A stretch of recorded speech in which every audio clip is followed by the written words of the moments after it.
Bonjour à tous et à tous, bienvenue dans le journal des jeunes. Nous sommes le samedi 9 novembre. Salut Enzo. Salut Tom, salut à tous. Une émission spéciale très largement consacrée aux résultats de l'élection américaine.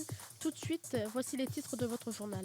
Donald Trump 301, Kamala Harris 226. On annonçait des résultats serrés et pourtant, Donald Trump s'est imposé avec 65 voix supplémentaires à sa concurrente. Donald Trump devient ainsi le 47e président des États-Unis. Retour sur la nuit américaine du 5 novembre dans un instant, alors restez avec nous. Une élection historique, puisque c'est la première fois en 120 ans qu'un président est réélu pour un second mandat non consécutif. Qui est Donald Trump? Quelle est sa politique? Nous répondrons à toutes ces questions dans ce journal. Sa rivale, Kamala Harris, qui était annoncée grande gagnante dans les sondages de cette campagne, a salué sa victoire. Nous dresserons le portrait de la candidate qui a pourtant redonné de l'espoir aux démocrates. Enfin, le reste de l'actualité, et c'est Tom qui nous la présente aujourd'hui, le point info à la fin de ce journal. Voilà pour les titres, soyez les bienvenus. On prend tout de suite la direction des États-Unis où Donald Trump a été élu 47e président des États-Unis. Des files d'attente très longues, comme à Philadelphie, dès les premières lueurs du jour. On comprenait déjà les enjeux de ce scrutin à l'aube de ce mardi 5 novembre. Les électeurs étaient en masse pour élire leur président, une sécurité renforcée. La veille, la Maison-Blanche à Washington s'est barricadée en vue de potentiels débordements.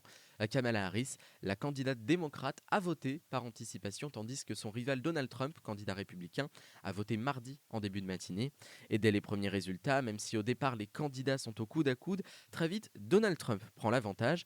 Même si ce n'était pas encore officiellement élu, le candidat a pris la parole pour annoncer sa victoire avant de passer le cap fatidique des 270 voix qui assuraient sa victoire. Ceci grâce au vote des swing states, les fameux États bascules qui ont tous pris parti pour Donald Trump alors qu'ils s'étaient en majorité prononcés pour Joe Biden en 2020.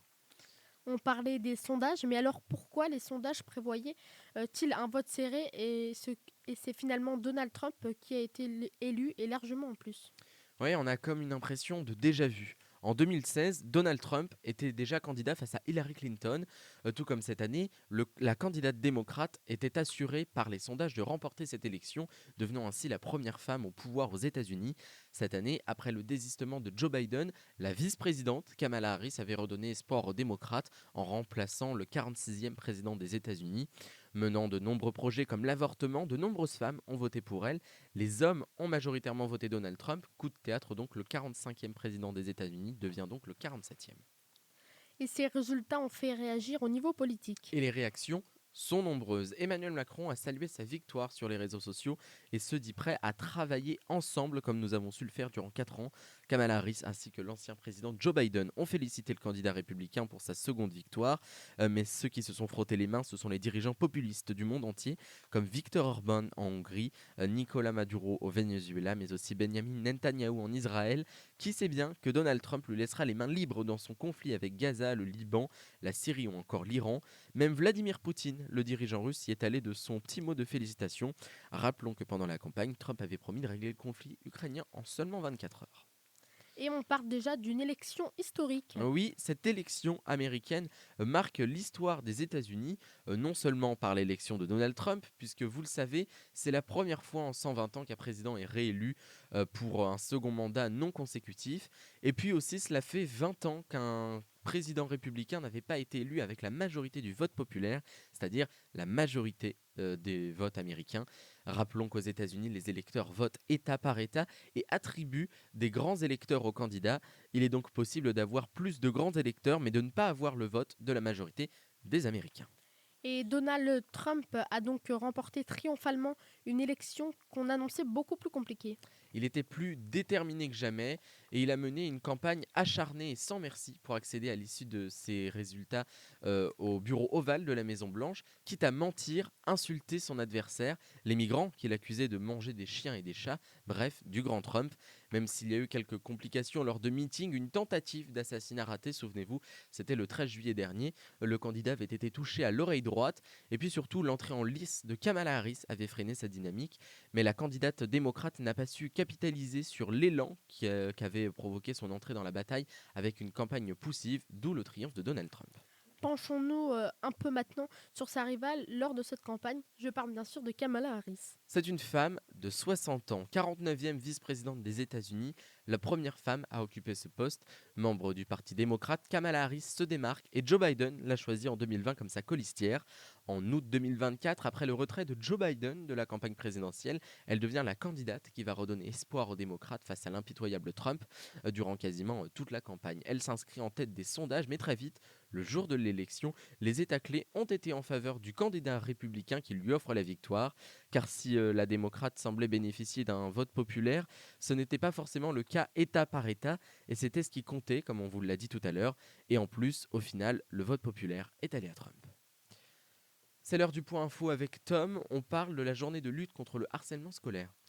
Oui, je vais vous parler d'un sujet très important, le harcèlement scolaire, car le jeudi 7 novembre s'est tenue la journée contre le harcèlement scolaire.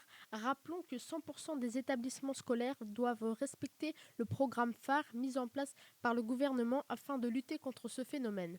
À titre d'exemple, tous les élèves de France, du CE2 à la terminale, doivent remplir un questionnaire anonyme entre le 7 et le 15 novembre. Ceci doit leur permettre d'évaluer eux-mêmes s'ils sont victimes d'harcèlement. Selon les sondages, à l'heure d'aujourd'hui, 5% des écoliers se sentent harcelés, alors que 6% pour les collégiens, ainsi que 4% pour les lycéens. Et on prend tout de suite la direction de Berlin où on célèbre un anniversaire. Oui, je vais vous parler d'un anniversaire, celui des 35 ans de la chute du mur de Berlin, car le 9 novembre 1989, le mur tombé, cela avait permis une réunification de l'Allemagne. C'était un prélude à la chute de l'URSS 2 ans plus tard et la fin du rideau de fer en Europe. En ce 35e anniversaire, le pays a organisé beaucoup d'activités malgré une période difficile et une crise gouvernementale qui traverse le pays.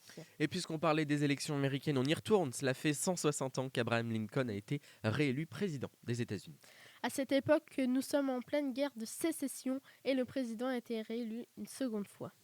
Et on évoque à présent la mort de Madeleine Riffaut, grande résistante, qui est décédée à l'âge de 100 ans.